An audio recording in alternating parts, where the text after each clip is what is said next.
Selamat malam, Assalamualaikum warahmatullahi wabarakatuh. Jumpa lagi di channel Payumi University. Ya, channel yang gak terkenal amat, tapi bagi kami yakin yang kami tularkan itu bukan viral, tapi value. Dan yang kami perbincangkan memang tidak banyak orang mungkin mau mendengarkan. Tapi bagi orang yang sefrekuensi dengan kami, tentu ini penting, terutama dalam kajian-kajian tentang desa, kajian tentang perempuan, kemudian empowering, dan bagaimana gerakan-gerakan sosial di tengah-tengah masyarakat. Malam hari ini kita kedatangan tamu spesial, ini jauh-jauh dari Cirebon dan baru datang tadi mendekati maghrib. Nama beliau Pak Waqid Hasyim. Pak Waqid Hasyim ini adalah ya, di dunia gerakan cukup lama. Bahkan beliau itu pernah bekerja, dulu pernah di mana Pak, di World Bank apa di enggak, di lembaga internasional. Saya pernah bekerja di Search for Common Ground. Oke. Tapi kemudian memilih untuk berhenti, resign, dan kaget jadi dosen itu kaget dengan kerjaan sadus bayaran sak sen mungkin ya. Terus hari ini ya tentu secara background pergerakan bersama istri, beliau sekarang lagi mengerjakan sekolah Wangsakerta dan Pasar Talset. Kemudian mungkin juga ada bagaimana mapping terkait dengan pengembangan desa ya, terutama melihat desa dengan kekayaan datanya dan bagaimana mereka punya otoritas tersendiri terhadap data yang mereka miliki gitu. Tapi itu semua penggerak desa pasti akan kesana lah arahnya. Dan malam hari ini kita tidak berbincang itu masalahnya. Kita ingin melihat tentang kiprah kita, karena saya juga dosen ya, bagaimana kita melihat perguruan tinggi di masa depan ini. Nah, beliau hari ini diamanahi setelah transformasi UIN Cyber Syekh Nurjati Cirebon ini, beliau diamanahi sebagai sekretaris LP2M. Nah, Pak Wahid, apa yang Bapak temukan di setelah jadi dosen lah, dari awal bergerak di lembaga internasional, ya kan, tentu sentuhan menjadi seorang aktivis itu kan pasti ada sanatnya tuh. Ya. Nah, saya ingin tanya secara pribadi dulu ya, mungkin ya, yang privat dulu nih, kisah perjalanan tentang dunia pergerakan ini. Ya, terima kasih Mas Dharma dan kawan-kawan semuanya. Ya, saya aktif sejak mahasiswa, latar belakangnya tahun 98 itu ya, menghadapi perkara Rezim Soeharto bersama-sama ya. Nah, berbarengan dengan itu saya mulai aktif menjadi relawan di LSM untuk isu kekerasan terhadap perempuan. Oh, oke. Jadi di Yogyakarta sana ada namanya Rifka Anissa Women's Crisis Center. Nah, dulu kuliah di UIN Sunan Kalijaga ya? Ya. Terus dulu ngajinya sama siapa itu? Ngaji di Jogja. Berarti interaksi sama teman-teman yang guru-guru sekarang ada masih? Oh sudah, karena itu INSIS. Jadi guru-guru INSIS itu yang ngajarin Rifka Anissa juga untuk gerakan bagaimana crisis center itu dilakukan di namanya, nanti kami akan mengembangkan apa yang disebut sebagai community based crisis center. Jadi crisis center itu menangani pelayanan terhadap perempuan korban.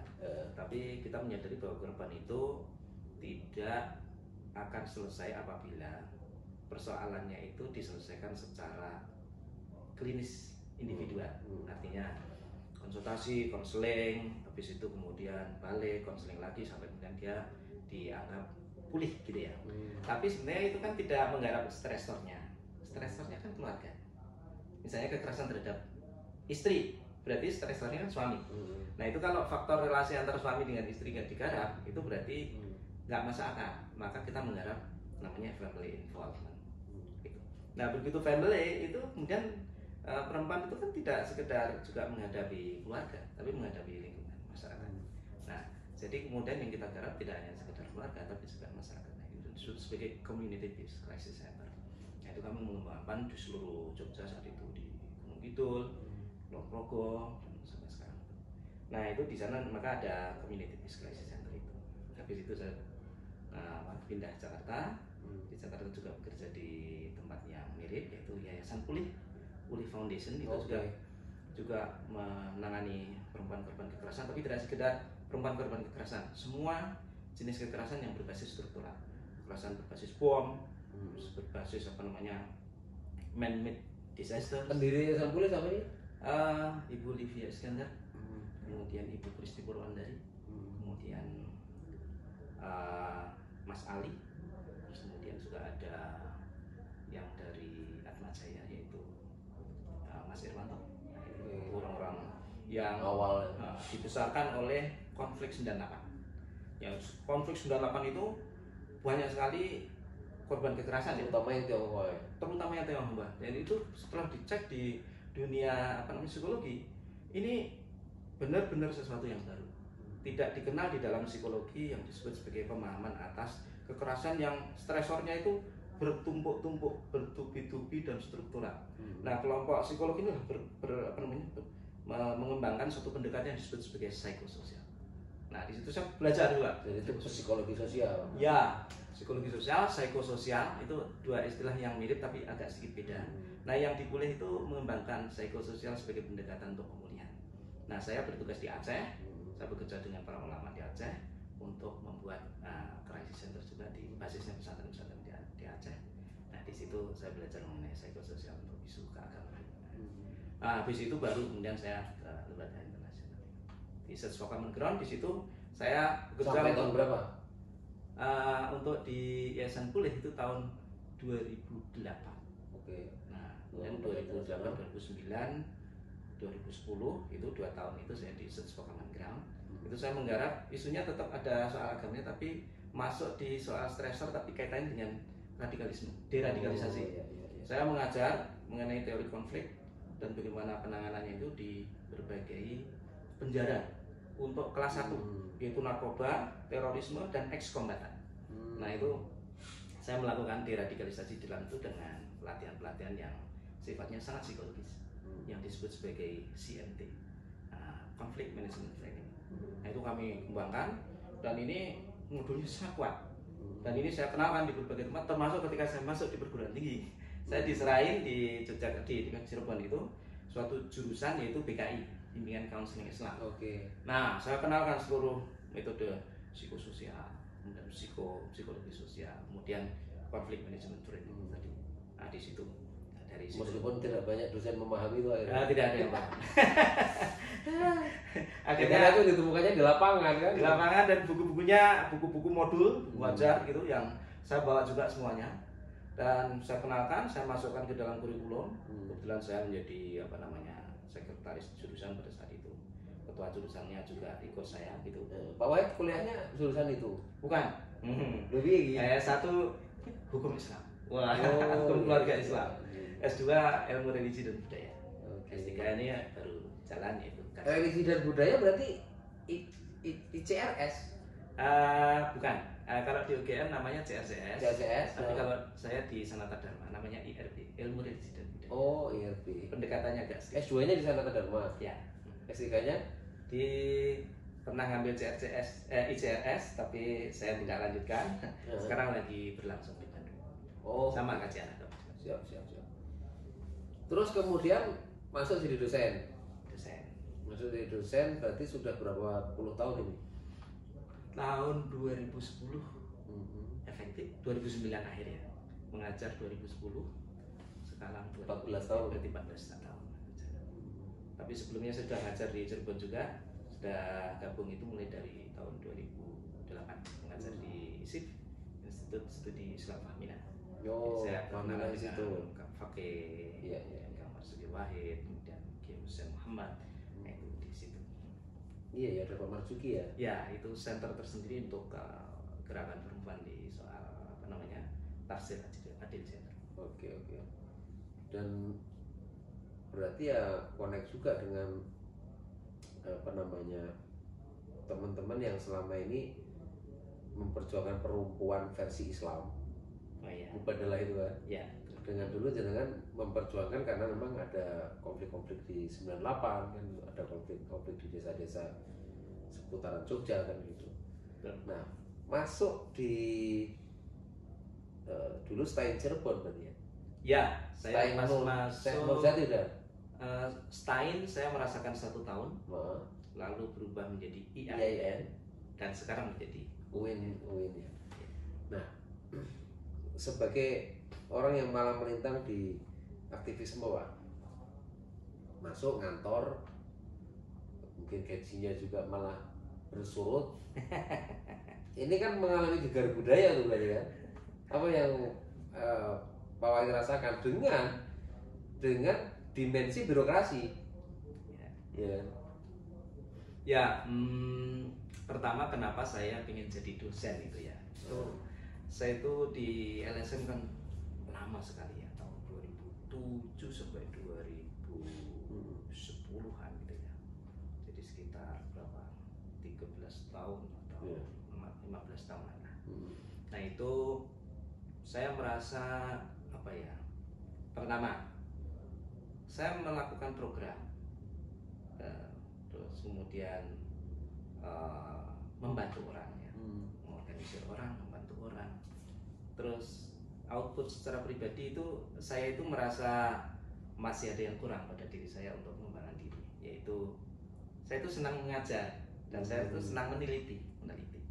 Jadi tapi kalau saya mau meneliti tapi saya tidak mendapatkan support kehidupan dalam penelitian itu sementara kalau digabungkan di LSM tugasnya ya ada penelitiannya juga tapi lebih ke advokasi, campaign, advokasi, training gitu ya. Nah itu saya masih kurang puas kalau saya ingin punya karya ilmiah seperti itu. Nah jadi dosen itu salah satu kesempatan untuk itu. Nah kebetulan tanpa sadar itu ada kesempatan itu di Cirebon, ada lowongan. Nah, kakak saya kebetulan bekerja di Cirebon juga, kemudian ini ada lowongan dan saya ambil alih. Oke. Satu hal itu, hal lain yang mulai bosan di Jakarta.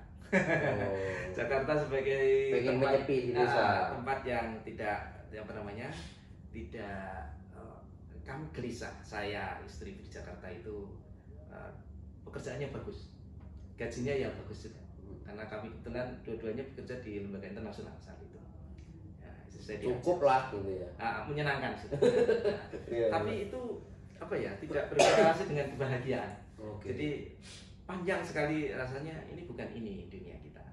Setelah kami di Cirebon itu kami dapat memformulasi persoalan itu lebih baik. Yaitu kami sebetulnya teralienasi dengan pekerjaan karena kami tidak mampu untuk melihat hasil kerja kami sendiri. Mengorganisasi masyarakat, perubahan yang mana, kami nggak bisa ngecek. Dan kemudian kami refleksi panjang. Misalnya saya bisa mengklaim saya membantu banyak perempuan untuk bebas dari kekerasan, tapi apa buktinya? Seberapa besar? Apakah itu menjadi gerakan? Itu tidak bisa dibuktikan, itu hanya klaim. Jadi kami karena tidak bersarang dan tidak mengorganisir secara komunitas, secara kontinu, secara spasial, lompat-lompat, dan basisnya itu personal.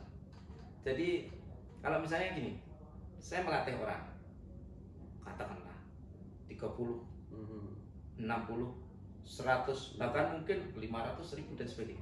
Terus saya bisa mengklaim mereka berubah gitu ya. Dari mana data itu? Mungkin memang berubah secara kognitif, mungkin saja malah lebih ada afeksi dan psikomotor, tapi seberapa besar itu tidak bisa dicek. Nah, jadi kemudian perubahan sosial yang kami lakukan selama 15 tahun itu sebetulnya kami itu merasa nggak bisa dibuktikan sama sekali. Itu kami merasa teralienasi dan itu kami kami artikulasi pandangan seperti ini. Ini setelah refleksi panjang sekali seperti itu, dan begitu di Cirebon itu kami menemukan ini persoalan kami. Jadi apa yang harus dilakukan? Pergi ke desa, bekerja secara konkret, berbasis kepada struktur masyarakat secara konkret, mengubah keadaan dari hal yang kecil, tetapi kemudian akan berkembang menjadi yang lebih besar. Itu kalau istilahnya siapa ya? Pak Romo Sido atau siapa ya? Rumah di atas angin. Iya. Iya, jadi kita ini ngebangun sesuatu, tapi kita tidak pegang pondasinya. Betul.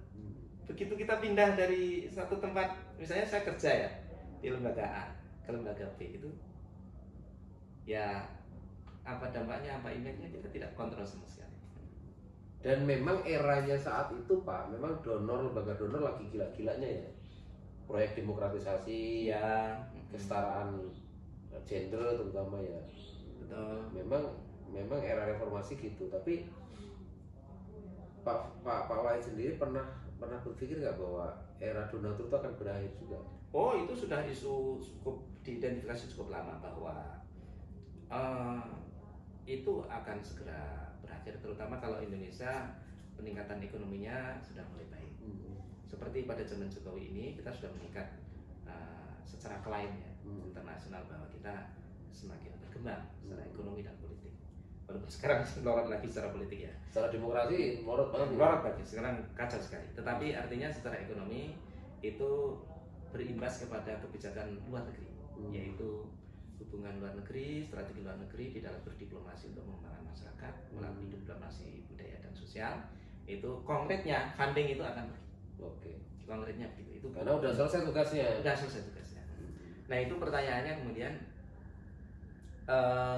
banyak teman-teman LSM yang merefleksi. Lalu bagaimana cara untuk memperpanjang semangat untuk bekerja itu? Nah itu banyak refleksi dan banyak kawan juga sedang mengembangkan ini.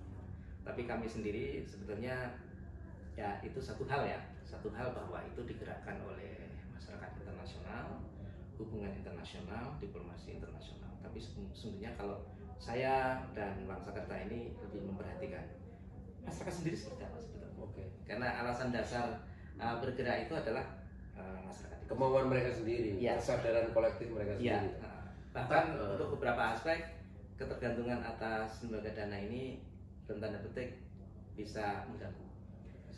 Bagaimana cara Pak Wahid menilai tentang ini ada sebuah komunitas yang sedang ditumbuhkan intelektualnya dengan orang-orang yang sadar ingin menumbuhkan intelektualitas di tengah masyarakat? Dalam arti lain, ada orang yang harusnya kita jadikan subjek, tapi ada subjek yang juga punya problem juga sebagai penggerak. Nah ini kalau konkret, kalau kita bekerja di universitas jelas mas. Jadi kalau kita itu kan punya, katakanlah ya saya hadapi sekarang, itu ada tridharma perguruan tinggi. Nah, ada pengajaran, penelitian, dan pengabdian pada masyarakat. Tiga hal ini untuk saat ini kami evaluasi, ini sifatnya fragmentaris, tidak integratif. Mengajari mengajar, meneliti parsial. Nah, fragmentaris, parsial, terfragmen ya.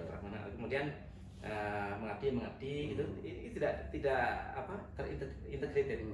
Jadi itu nanti juga dipengaruhi oleh platform budget secara nasional. Jadi dari RKAKL lah gitu ya, dari kebijakan nasional ya, riset ya nanti ada biaya sendiri. Riset digedein, pengabdian kecil misalnya gitu ya. Ini juga mengandung asumsi ya bahwa pengabdian itu minor, bahwa kemudian penelitian itu mayor, kemudian mengajar paten ya. Katakanlah kemudian tiga-tiganya ini tidak nyambung satu dengan yang lain, baik secara imajinasi konseptual maupun secara manajerial finansial. Nah, jadi kami melihat ini kalau dosen itu mengabdi kepada ini sungguh-sungguh, tapi tetap parsial kayak gini, biasanya mereka kalau toh peduli kepada masyarakat, itu biasanya bukan peduli pada masyarakat, tapi peduli pada program pengabdian yang sedang ia lakukan. Begitu selesai pengabdian selesai, ya selesai, nggak ada urusannya. Kenapa? Tanggung jawab saya untuk melakukan program itu sudah saya laporkan, saya sudah selesai, saya nggak ada urusan dengan masyarakat. Based on project. Yes, exactly. Nah ini tentu saja bagi kami sangat menggelisahkan. Karena ini sebetulnya secara etik ini mengganggu. Dia bukan panggilan jiwa ya Pak. Bukan. Dia memang kayak itu menjadikan dia itu proyek gitu loh. Ya. Dan itu siapa yang untung? Dia. Karena apa? Dia akan mendapatkan melaporkan, dan melaporkan berarti dia mendapatkan kum. Kum kemudian dia terpenuhi kewajiban sebagai dosen. Masyarakatnya mau tumbuh ada orang nggak ada urusan. Nah itu yang terjadi di banyak universitas kita. Sehingga kami itu mengevaluasi program, katakanlah pengabdian itu katakanlah kalau kita konsepkan namanya adalah salah satunya ya community engagement. Jadi berkaitan atau hubungan dengan masyarakat. Ini kalau di kampus itu kan satu, pengabdian kepada masyarakat itu sendiri yang dilakukan oleh dosen. Yang kedua KKN. Yang ketiga PPL. Oke. Ya, itu bisa aja kita klaim sebagai community engagement. Cara bagaimana kampus punya ikatan dengan masyarakat. Punya ikatan dengan masyarakat. Ya, nah ini ketika community engagement ini sebetulnya sifatnya project semua. Jadi kalau udah selesai ya selesai. Nah bahkan kami itu punya evaluasi yang ingin saya sampaikan tadi. Beberapa proyek untuk pengabdian kepada masyarakat ini bahkan kemudian berkontribusi negatif terhadap etik masyarakat. Masyarakat tidak tumbuh sebagai orang yang menghargai kampus, tapi beberapa, tidak semuanya. Masyarakat bisa memanfaatkan kampus. Malah kadang malakin mahasiswa, Pak. Itu yang terjadi. Saya pernah mengalami ketika saya mengirimkan mahasiswa untuk KKN di suatu tempat di desa, itu mereka aparat desanya mengatakan, kemarin dari kampus ini bisa memberikan kulkas, kalian bisa memberi apa? Jadi demokrasi kita padat modal pragmatis begitu. Kampusnya melakukan hal seperti itu. Iya, kampusnya tidak punya roadmap jangka panjang. Tidak punya roadmap, tidak punya konsep, dan melakukan terus-menerus secara tradisional. Oke. Nah, bagi kami ini harus direvisi. Saya ada cerita dikit, Pak. Jadi kemarin anak-anak UNS baru pulang dari sini 40 hari. Anak-anak Universitas 11 Maret. Saya tanya, kalian kelompok ini ada berapa? Ada 700 berapa gitu. Terus kalian kelompok yang berapa nih? 342. Jadi diturunkan di seluruh Indonesia. Salah satunya ada yang ke Lampung dan ada yang ke Payuni. Saya tanya, ini teman-temanmu kalau yang di tempat lain bayar nggak? Wah, bayar Pak, kami ada tuh yang ngontrak di tempat ini dicariin, kemudian ya kadang dimintain masyarakat, ada itu tetap di kelompok-kelompok lain. Terus kalian kalau melihat di sini gimana? Wah, kami ini beruntung Pak, nggak ada duit, kami dikasih penginapan gratis, kami di sini dikasih materi-materi, kami dilibatkan dalam gerakan-gerakan payung seperti ini. Bahkan terakhir saya masih di Jawa seminggu, mau pulang masih nanya, Pak kami ngasih mau listrik berapa? Wah terserah, kalau cuma mau sedekah listrik serah. Tapi bagi saya, kalian datang ke sebuah masyarakat itu tidak bawa uang, tapi bawa pikiran, bawa sebuah konsep apa yang ingin Anda kerjakan bersama masyarakat. Jadi kami kedatangan mahasiswa dari berbagai macam itu, nggak hanya kalian, ada dari Malang, ada dari Bandung, ada dari macam-macam orang pernah datang ke sini, dan sekarang UNS datang ini. Kami pastikan kami lebih mengerti tentang pemberdayaan masyarakat yang sesungguhnya daripada based on project yang dikerjakan oleh perguruan tinggi di seluruh Indonesia ini. Dan dengan adanya konsep itu, Payungi bisa mengajak mereka untuk berperan di tempat-tempat tertentu sekalian mendidik mereka, gitu kan? Wareknya ke sini, sampai bilang gini, Mas, tim-tim Payungi mau nggak kita kolaborasi ke Cilacap? Cerita sama saya kan, memang suruh ngapain Mas? Ya kita diminta untuk mensupervisi kegiatan-kegiatan pendampingan. Jangan dulu diain, kita lihat itu proyek apa. Apakah memang ada anggaran dari kampus, ataukah memang ada anggaran dari Cilacap. Tapi yang menurut saya harus diluruskan adalah konsepsinya. Jangan sampai, oh kami hanya datang 3 bulan, habis itu pergi. Loh, kalau namanya metode bersarang, bila perlu kita tanam orang selamanya di situ. Nah, pelaku-pelaku perubahannya kan pasti dari warga sekitar, Pak. Ya. Dari orang yang lahir dari kampung itu. Ya. Kita cari ada yang sarjananya siapa gitu. Ya. Jadi jangan pede dengan ngomong bahasa supervisor kelihatan keren, tapi ujungnya malah kita membuat orang jadi salah sangka, dikira kita bawa bantuan uang dan sebagainya. Nah itu, jadi saya juga ingin menambah bahwa ini kesalahan universitas ya, di dalam melakukan community engagement itu. Tapi kalau saya menjadi masyarakat, itu kadang-kadang juga saya merasa terganggu dengan mahasiswa itu. Gitu. ngapain rame-rame ke situ? Dan kemudian tiba-tiba kami harus melayani mereka bergerombol pakai seragam ke sana kemari, dan kemudian Pak Lurah memerintahkan pada kami untuk menerima mereka. Itu merepotkan masyarakat juga. Jadi kalau dari lebih fair ya, lihat dari sisi masyarakat, lihat dari sisi kampus gitu ya. Ya ini karena sebetulnya adalah hasil atau produk dari konsep yang tidak jelas. Dia datang membawa hierarki berarti ya. Hierarki Dengan jelas. memakai alma mater kan Pasti. Oh, kata Marx sejarah manusia adalah sejarah pertentangan kelas. Dia sudah membangun kelas di tengah masyarakat. Saya Persis. sarjana, saya Persis. calon sarjana, saya kelompok terdidik, saya bawa alma mater kan itu. Dan ironiknya kadang-kadang kalau sekarang ini, kalau dulu barangkali ya mahasiswa masih dilihat sebagai orang dari kampus, berwibawa, berpengetahuan, dan kemudian mereka dominan banget ya. Dan masyarakat kemudian memposisikan sebagai orang yang juga klien banget gitu, mereka patron kayak gitu. Patron dulu ya.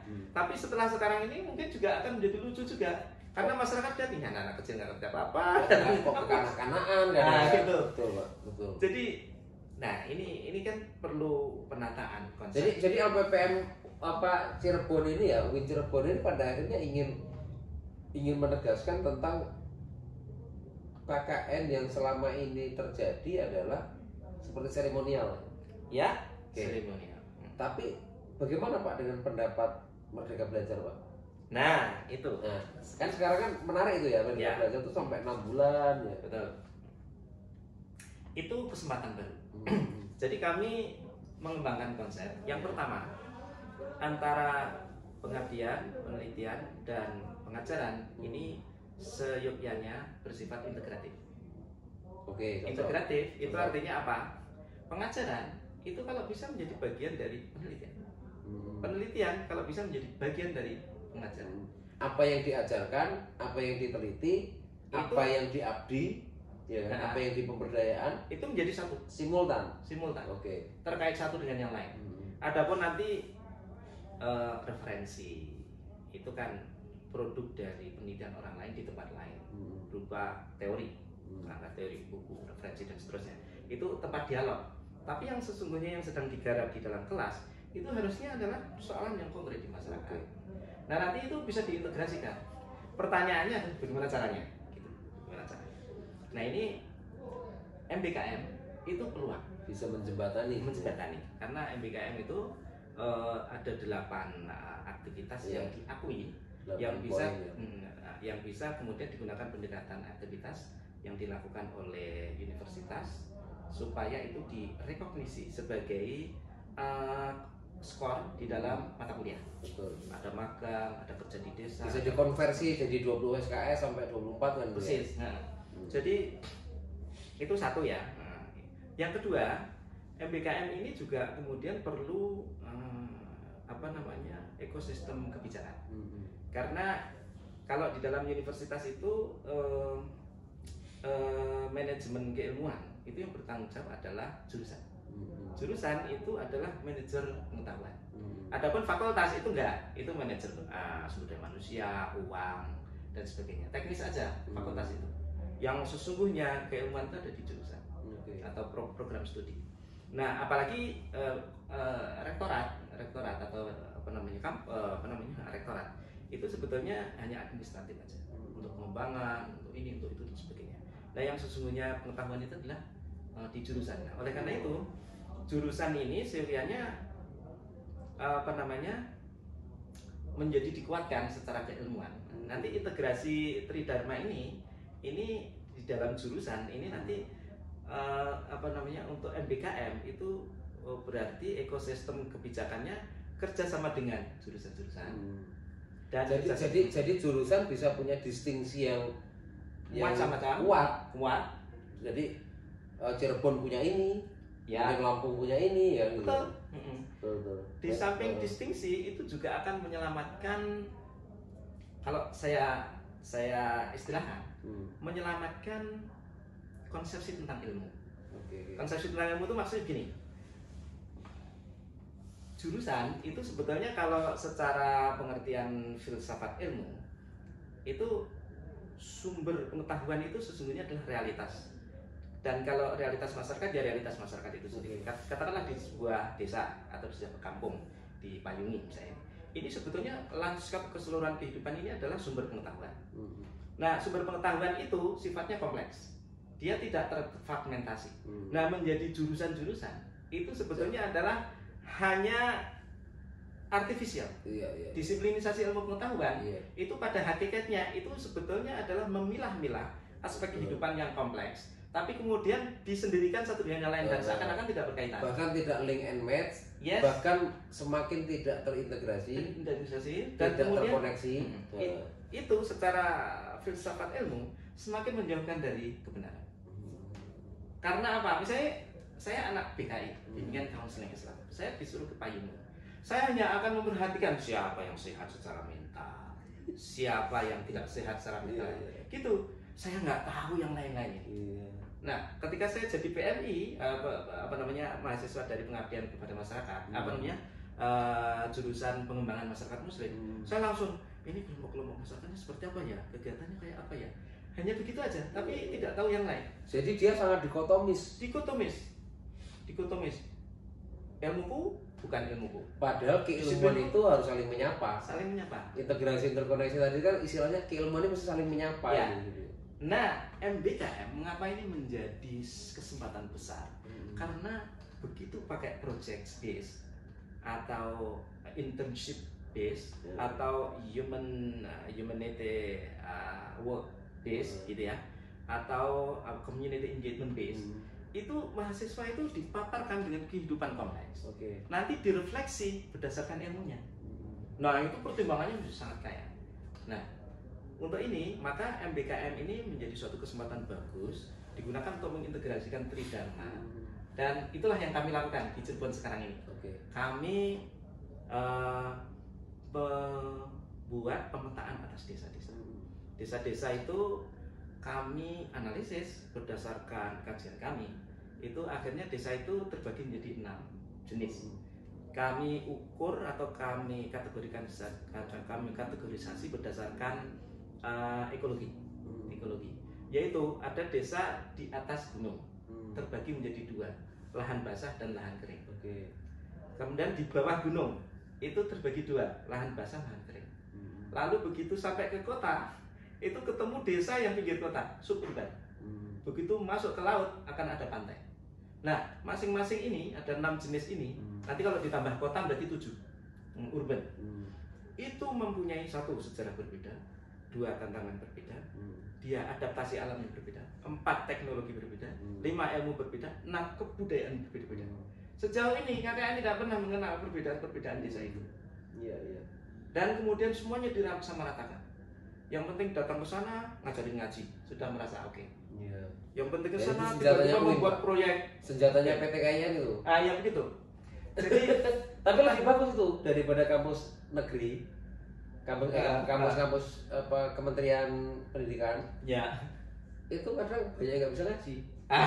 Jadi secara basis kultural masih alhamdulillah PTKIN. Tetapi artinya itu berarti senternya itu ada pada disiplin agama, bukan senternya kepada ingin mengembangkan masyarakat. Wong nggak kenal masyarakat kok ingin mengembangkan masyarakat, nggak kenal desa kok ingin mengembangkan desa. Nah, jadi kami mengakses 6 jenis itu. Dan kami akan sangat serius untuk melakukan MBKM di 6 jenis itu dengan pengorganisasian yang kami lakukan secara lebih serius. Tentu saja ini tidak bisa langsung. Misalnya setiap kali KKN satu angkatan itu 5.500 mahasiswa. Kami tidak bisa semuanya ini langsung menggarap 6 desa ini dengan maksud seperti kami. Tapi kami bisa berguyur ya. Kami buat piloting dulu. Nah, ini ongoing proses ini. Asesmennya udah, lalu kemudian kami membuat MBKM itu, yaitu kami menawarkan kepada jurusan-jurusan yang mau KKN dilanjutkan PPL dari 2 bulan lebih 10 hari, ditambah 1 bulan lagi pembekalan. Itu adalah latihan pengorganisasian yang kami didikkan. Kami menawarkan 3 bulan ini. Nanti kemudian akan di MBKM kan. KKN lulus, PPL lulus, kemudian beberapa mata kuliah akan lulus. Tapi kami kerjasama dengan jurusan. Ya, yang tujuan intinya kan mereka akan lebih lama bersarang di tengah masyarakat. Dan dengan pembekalan yang memadai. Dan dengan supervisi yang memadai. Nah, kami tenaganya masih sedikit. Jadi kami masalahnya juga ada problem di internal perguruan tinggi. Tidak semua dosen punya cara pandang seperti kita ini. Persis. Karena dosen nature-nya bukan organizer. Dosen nature-nya adalah researcher dan teacher. Betul. Jadi kami memilah-milah beberapa dosen yang menjadi DPL itu dosen yang paling tidak researcher-nya bagus. Tapi nanti organizer-nya itu kami agak sedikit kombinatif. Kami tidak bisa mengharapkan dosen, tapi kami mengharapkan NGO yang mempunyai pengalaman panjang. Berarti UIN Cirebon mulai juga kolaborasi dengan para NGO ya. Yes, dalam hal ini adalah Wangsakerta. Jadi Wangsakerta yang bertugas menggodok untuk pengorganisasian dan pemetaan desa-desa. Kami LP2M itu yang menggodok tentang platform budget, platform. Bisa juga ke depan ngajak LBH, Walhi, ya kan? Sangat mungkin. Greenpeace gitu kan? Ya. Cocok Pak. Nah ini baru mencoba untuk sekarang ini perkembangannya ada di 3 desa dan kami pantau alhamdulillah cukup bagus. Jadi gini teman-teman, kalau kita lihat yang disampaikan Pak Wahid ini kan sesuatu pengalaman yang sudah lama mengendap di pikiran beliau dan sekarang momentumnya beliau diamanahi di LPPM dan pengalaman itulah yang ditarik untuk jadi basis kebijakan di tengah kampus. Dan ini penting ini ke depan. Siapa tahu memang Cirebon jadi percontohan nasional kan? Iya kan? Insya Allah. Oke. Tapi gini Pak, ada beberapa yang sudah mencoba Pak. Misalnya, jadi Kemenak sebetulnya Direktorat Pendidikan Tinggi sudah mengenalkan pengabdian pada masyarakat berbasis PAR. Dan ini cukup lama ya. Partisipasi action research. Sebetulnya apa yang kami lakukan itu sebetulnya juga dalam tanda petik melakukan. Ya sebenarnya kayak, mohon maaf tak potong. Kayak Surabaya kan karena memang dia ditopang oleh Kanada kan apa itu Chile. Berbeda Pak, berbeda. Ya enggak, maksud saya dulu waktu itu juga tetap yang dibutuhkan ternyata kekuatannya adalah kekuatan karena ada donor lagi gitu. Sedangkan kalau UIN Cirebon ini kan kesadaran kolektifnya teman-teman Cirebon kan?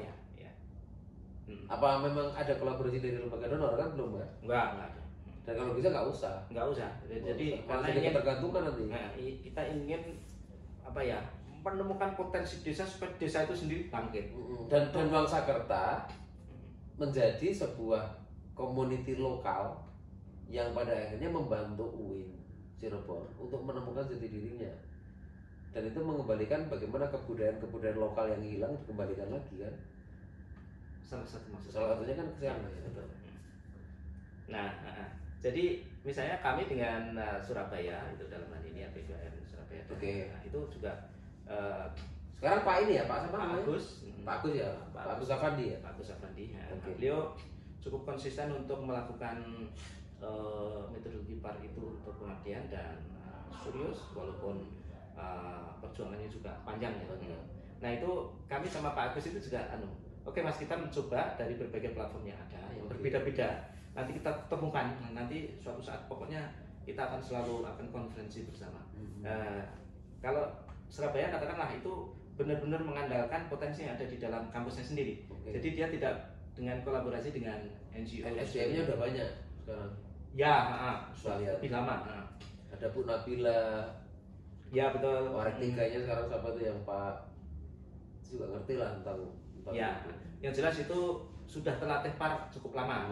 Walaupun kalau menurut Pak Agus juga challenging-nya luar biasa. Dari 23 orang yang dulu sangat terlatih, berapa yang masih mengerjakan gitu-gitu. Dan dinamikanya masing-masing gitu ya. Nah kalau di Cirebon ini kami coba berdasarkan memang ini katakanlah konteks Cirebon ya. Itu kami harus kolaborasi. Kalau nggak kolaborasi akan sulit sekali. Ya memang kuncinya kolaborasi sih Pak. Tapi kolaborasi itu bukan masalah pada bantuan anggaran sebenarnya.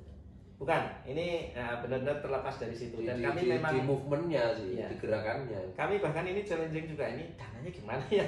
Akhirnya ya sudah seadanya gitu. Karena dana-dana dari pengabdian kepada masyarakat yang hanya seberapa itu kami gunakan kegiatan selama 90 hari total, dan itu hampir 24 jam. 3 bulan ya. Pendampingannya hampir 24 jam, katakanlah tidak terputus. Nah, kami cari banyak siasat untuk budgetnya. Ini tugas saya di LP2M, dengan kawan-kawan di LP2M memang bagaimana mensiasati budget yang bisa digunakan untuk itu. Beberapa sudah berbunyi, kemudian tapi beberapa belum. Itu mana yang bisa dilakukan dan bisa digunakan. Seberapa optimis Pak bahwa UIN Cirebon akan sampai pada apa yang diceritakan teman-teman di LPPM ini ya? Butuh berapa lama sampai kemudian terjadi ekosistem kayak saya di Payungi ini 3 tahun. Kalau ditanya gimana caranya, kalau ini 3 tahun itu adalah cara pandang ukuran saya. Kalau saya pergi kemanapun, maka masyarakat akan melakoni hal yang sama terus.